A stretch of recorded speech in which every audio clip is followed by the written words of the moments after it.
الرحمن الرحیم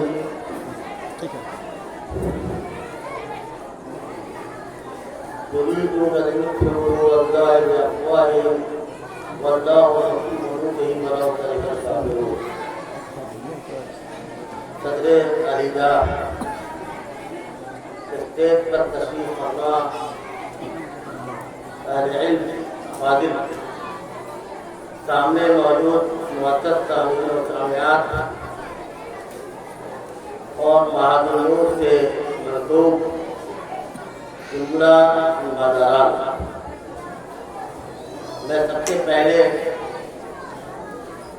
اللہ تعالیٰ کا دل سے شکریہ ادا کرنا چاہتا ہوں، اس کی توفیق اور محض توفیق کی بنیاد پر آج یہاں حاضری کا شرف حاصل ہوا ہے۔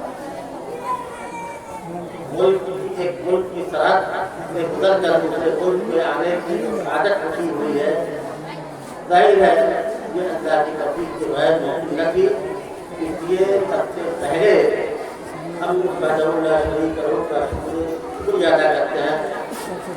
حضرات گرامی، مجلہ نور کے رسمے کی تقریب ہے،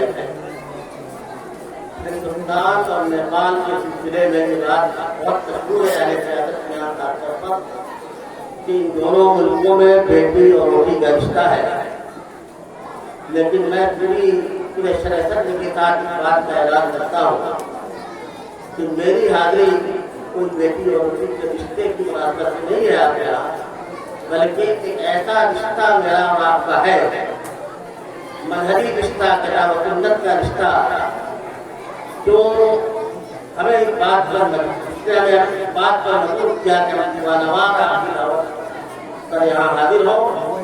ظاہر ہے یہ رشتہ کوئی نیا نہیں ہے، یہ رشتہ پرانا ہے۔ ایک زمانہ تھا جب نیپال کی کسی خطے سے چمپارن کے علاقے میں ہمارے معزز علماء کرام جاتے تھے اور منہج کی تبلیغ اور دعوت کا طریقہ انجام دیتے تھے، اس منہج کی بنیاد پر ہماری آج یہاں حاضری ہوئی ہے۔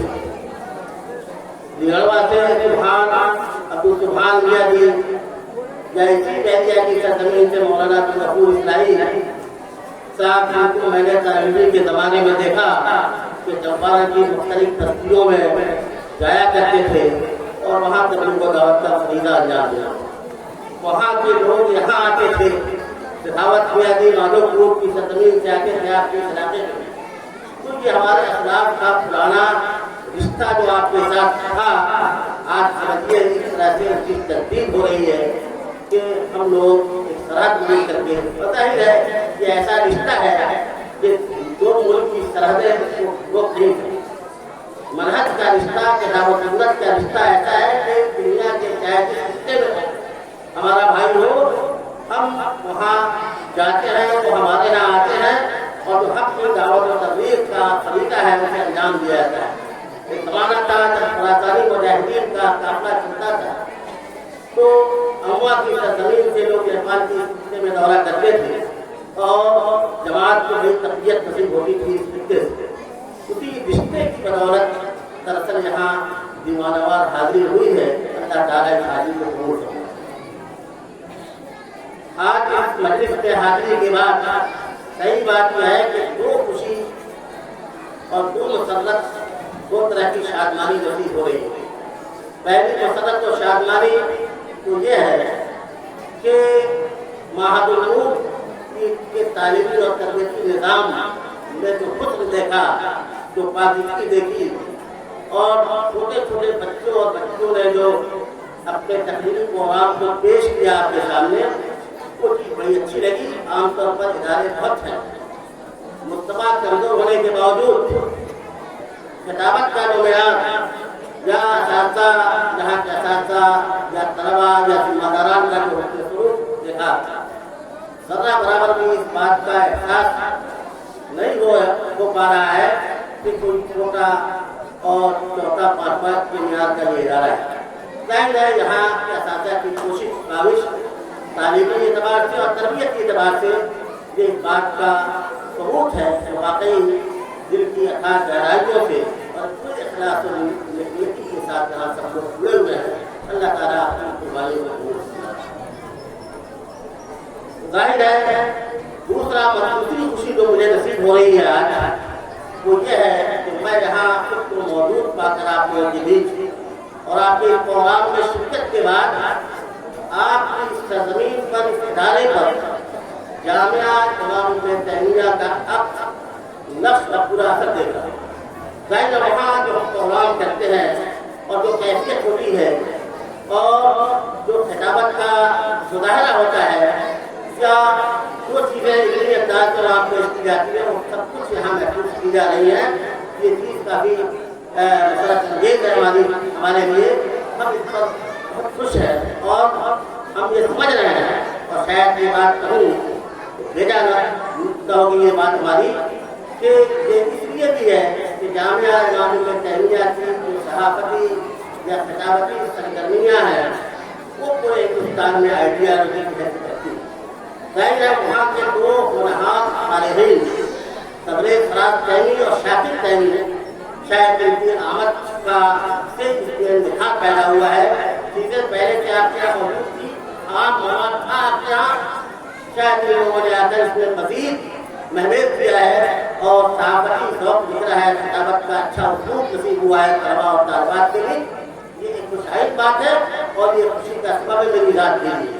جہاں تک آپ کے مجلہ نور کے رسم اجرا کی تقریب کا سوال ہے تو بھائی فیصل بہت اچھے انداز میں اس بات کو بتاتے چلے گئے کہ بہرحال آج کے زمانے میں یا کسی بھی زمانے میں قلم کی اہمیت سے کوئی انکار نہیں کر سکتا. یہی قلم ہے جس نے علامہ ابن تیمیہ کی ذات کو عالمی اور لافانی ذات بنا دیا اور سینکڑوں کتابوں کے مصنف بن گئے. علامہ ابن تیمیہ کی ذات کو لیجیے, یہ کتنے اسلاف ہوتے ہیں جنہوں نے کتابیں لکھی, قلم کا سہارا لیا.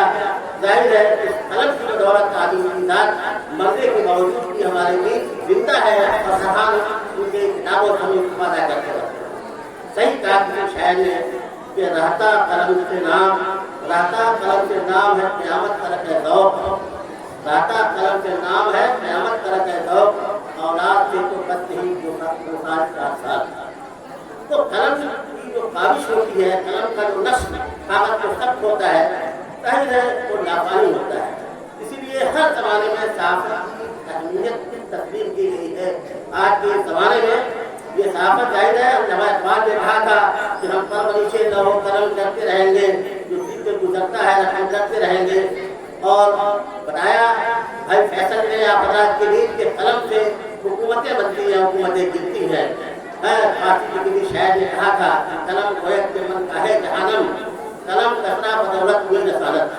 ظاہر ہے کہ قلم سے حکومتیں گرتی ہیں واقعی, اور تاریخ میں بہت سارے اس طرح کی مثالیں موجود ہیں. غریب جادوئی کیفیت ہوتی ہے صحافت کے اندر تحریروں کے. مجلہ نور کے اجرا کا فیصلہ اور اشاعت کا فیصلہ بہادر نے جو کیا, بہرحال ایک تاریخی فیصلہ ہے خاص طور پر نیپال کی سرزمین کے لیے. لیکن اس سلسلے میں ہم بڑی جرات کے ساتھ مشورہ دے سکتے ہیں. ہمارے سامنے نیپال کی علاقے کے بڑے بڑے علماء بیٹھے ہیں. آج ضرورت ہے نیپال کی سرزمین میں جو ماحول ہے اپنے اس ملک کا, جو شانتی اس ملک میں محسوس کی جاتی ہے, جو امن کا گہرا لگتا ہے. یہ ملک ہمارا قریب کا ملک کو کیا حالات ہے وہاں کے آپ سب اس سے واقف ہیں, لیکن آپ کا ملک بسا غنیمت ہے آج کے اس ماحول میں. اس لیے جو ہمارے برادران وطن ہے ان تک دعوت دین کیسے پہنچے, اس سلسلے میں آپ کی کوشش ہونی چاہیے.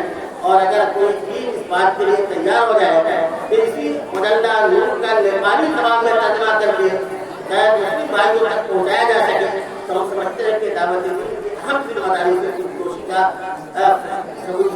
شب حاصل ہو جائے گا اگر کوئی اس کے لیے تیار ہو جائے.